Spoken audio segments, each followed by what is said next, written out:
Hey there, quick note before we dive in. What you're watching right now is a lesson from one of my courses that I've decided to release completely for free here on YouTube so you don't have to pay a dime. So instead of asking you to buy my course, if you want to show your appreciation, here's a couple of things that you can do. Like this video, share this video, subscribe to my channel. These small actions tell YouTube to share my content with more people, which is a huge help. Also, feel free to check out my recommended equipment links in the description below. If you do purchase equipment from these links, I do get a small commission at no extra cost to you whatsoever. Or if you want to, you can leave me a super thanks or even just hit play on one of my playlists. I know it sounds silly, but if you just hit play on one of my playlists and let it play in the background, even if you're not paying attention, it tells YouTube, hey, people are watching these videos. I'm going to push it out to more people. So even if you just want to do that, I would love it. I would appreciate it so much. And then lastly, if you're looking for more personalized help, I do offer private coaching that you can find in the description of this video. Either way, I really appreciate you, whether you choose to do one of these things or not. Just by simply watching this video, it means a lot to me. Thank you so much.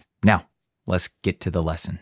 All right, so this is a problem that I see happening all the time. And for whatever reason, I don't really see anyone talking about it or covering this topic. So that's what I'm going to do here in this video. So by now, you've probably learned about sample rate and bit depth. So now we're going to talk about making sure that those match across your DAW, your computer, and your interface. This is important because if they don't match in one of those different areas, you're going to start probably getting some weird artifacts in your audio. So you may be getting some like pops and clicks, and that's not good. And maybe even some lag and some other weird stuff. So we need to make sure that our sample rate and our bit depth match across our interface, our computer, and our DAW. So today I'm going to use Adobe Audition as my example, but it doesn't matter what DAW you're in. You just want to make sure that the sample rate and the bit depth are going to match from your DAW to your computer to your interface. So let's get going. So if I'm going to start a recording session in Adobe Audition, you can see here it asked me for the sample rate and for the bit depth, okay? So these days, the industry standard for your sample rate is 48,000 and your industry standard for bit depth is 24. So I'm just going to make sure my sample rate is 48,000 and my bit depth is 24. I'm going to click OK. So now we've set our sample rate and our bit depth inside our DAW, but we need to make sure that they're set the same in our computer and in our interface. Now, let me just say right away here, if you're on a Mac, you're probably never going to encounter this issue at all because Macs just tend to kind of set themselves, which is awesome. So this is mainly for PC users. So all right, now we've set it in our DAW, but we need to make sure our computer is set to the same as what we've set it to in our DAW. So what we're going to do is come down here to the right-hand side where you see this little icon down here, the little speaker icon. You're going to right-click that. You're going to go to Open Sound Settings. And now you're going to Sound Control Panel over here on the right. All right, now I'm going to pull this little guy over here. And now what we're going to do is we're going to be looking at playback and recording, okay? Playback is your output, essentially, okay? It's what you hear coming back out at you. Recording is your input. That's what you want, your audio to go into. So playback is our output. I have this set to my interface, so I'm going to scroll until I find my Apollo Twin, which is right here, Universal Audio Twin USB, okay? So I'm going to right-click this. I'm going to go to Properties. Then I'm going to go to Advanced. Now I'm going to ensure that this is set to 24-bit and 48,000 hertz sample rate, just like it was in my DAW. And here it is. It is. If it was not set to this, you would just click this down and find it. And you want it to be studio quality, okay? Once you've set it to this, you would click Apply. But mine's already set there, so I'm just going to click OK.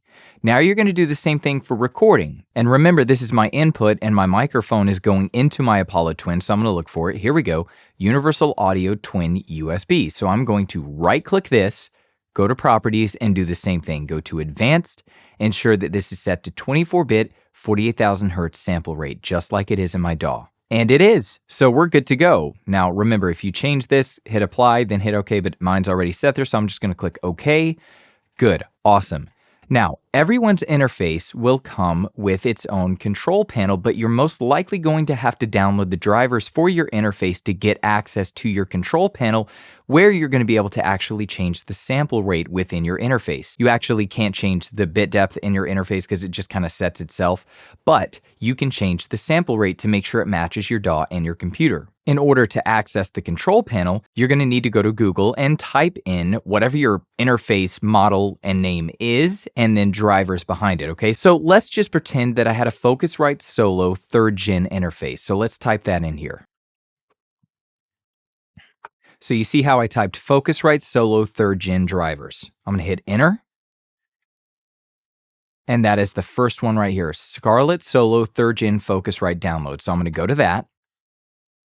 Boom. And here are the drivers for the Focusrite. Now, remember what I said, this is more so a PC issue than it is a Mac, though if you do have a Mac, it would probably behoove you to go ahead and download the drivers for the Mac anyway, though it might give you the option to just download the drivers when you first install your interface on a Mac. I'm not quite sure, but as a Windows user, here you are. You have the control for Windows right here. So download the Focusrite Control 3.11.0 for Windows right here. And this will, continuously update over time because they'll get new drivers for the interface. But go ahead and download this. It'll walk you through all the steps. Once you download it, you will then get access to the control panel. Now, I have an Apollo Twin. I also have a Focusrite, but I don't have it plugged in right now. But I have my Apollo Twin, and my Apollo Twin's control panel is this right here. It looks absolutely crazy. Your Focusrite control panel will not look like this. The Apollo Twin interfaces give you a lot of crazy functionality that the Focusrites don't. But in your Focusrite, you will probably see a cog wheel or a settings button or something like that. And that is where you're going to go change the sample rate for your interface to make sure that it matches in your DAW and on your computer and in your interface. So you would find a settings button or a cog or a wheel or something like that. And then you're going to go to hardware and you're going to find where it says sample rate. Now I'm in the middle of recording and doing screen capture right now. So I'm locked into 48,000 hertz sample rate, right? But if I wasn't in the middle of recording and doing screen capture and all of that stuff, you'd be able to change this from 48 to 44.1 or whatever you wanted to change it to. So now you know how to make sure that your sample rate and your bit depth match across your interface, across your DAW, and across your computer. And now because everything is in line and set to the same thing, you won't encounter any weird artifacting in your audio, pops and clicks and lags and weird things like that. And if you do encounter any kind of issues or anything like that, you now know it's not because of this and it's something else. But that is an issue that I don't see covered very often and a lot of people have problems with. So that's how you fix it. Awesome. Thanks. See you in the next one.